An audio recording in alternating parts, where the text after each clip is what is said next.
nabigyan ng maturity ni na Bingo at Ling yung pagiging artista ni na Donnie at Belle?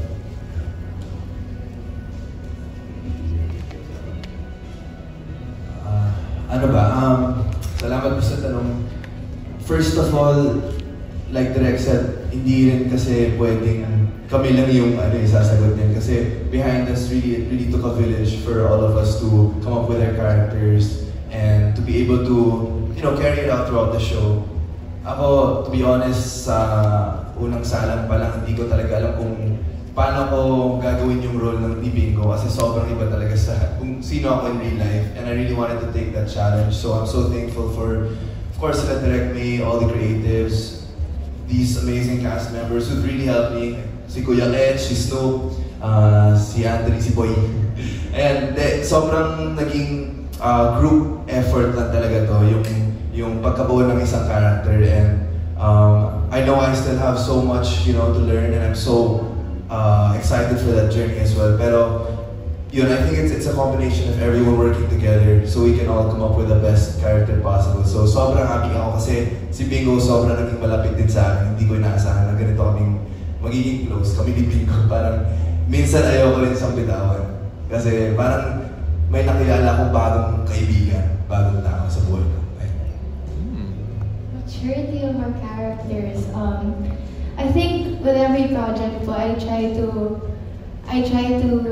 see ways on how I can learn from her or my character too. And yun nga, like what he said, it takes a village. Without the help of all other directors here, Direk May, Direk Ian, RBO, thank you so much sa inyong lahat. Kasi hindi mabubuo si Caroline yung pagkatao niya kung wala kayo, and sa lahat ng cast na nandito. Ayoko maging emotional. Ano ba yun? Wait, wala pa. Hindi pa tayo tatapos, guys. Okay, hingo ko na ako. Yeah, thank you so much. Maraming salamat sa inyo. Caroline Chu wouldn't be Caroline Chu without you. Gano'n tagal pa naisip niya? Oo nga, no? Tagal mo nang pinag-up-up na naman. Nabagin ako kanina eh. Sabi ko, ano kayo? Kanina lang, ha? Tissue po. Okay. Just so you know, we are swapped here. Okay po kami? Don't worry. Okay. Pero wow, kinalabutan ako while watching the trailer. I don't know what to say. I'm still trying to process everything. Ikaw lang muna. Hindi, sa dami na kasi ng pinagdaanan ng Bingling. Hindi lang Bingling, buong cast, lahat ng yung pamilya ng Chu, yung Binondo. Grabe, everything's coming together, and kahit nakita na natin, dami revelations din, ang dami pa rin nating tanong lahat dito kung ano ba talaga mangyayari sa dulo. So, just seeing all of it for the first time, actually, in Belle, yung mga shoot natin. Lalo na dun sa Out of Town, sobrang ganda. I'm just very excited, honestly, as a viewer, to also see what's gonna happen. So, congratulations to the team. Congratulations to everyone! Na pagsasama at hindi biro ang relasyon. Pwede palang mangyari yun. Hindi mo kadugo. Pero, binibigay mo ang puso mo ang lahat.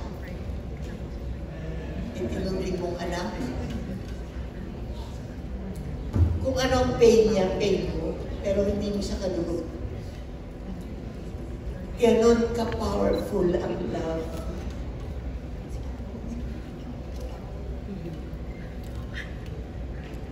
At labis-labis ako talagang nagpapasalamat at saludo ako sa bumuo ng istorya na to.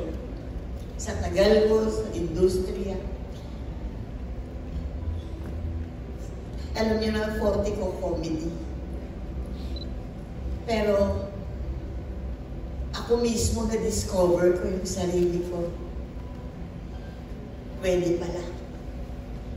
Pwede pala akong mag-drama. Pero hindi lang drama, kundi makatotohanan. Yung ipinakita namin, yung ibinuhos namin effort, yung puso gumalaw, gumana na maging makatotohanan. Hindi, walang relasyon, wala akong relasyon kay Bingo, walang dugong nananalaytay sa bawat isa. Pero ang pag-iibig, ibinuhos, ipinakita. At kahit tapos na ang taping at tapos na lahat, mananatiling nandun ang pag-ibig na nabuo sa taping na ito ng kahit maaksyon, kahit may kontrabida, kahit may lahat, pero puso ang umaanda. At maraming salamat sa inyong suporta. Maraming salamat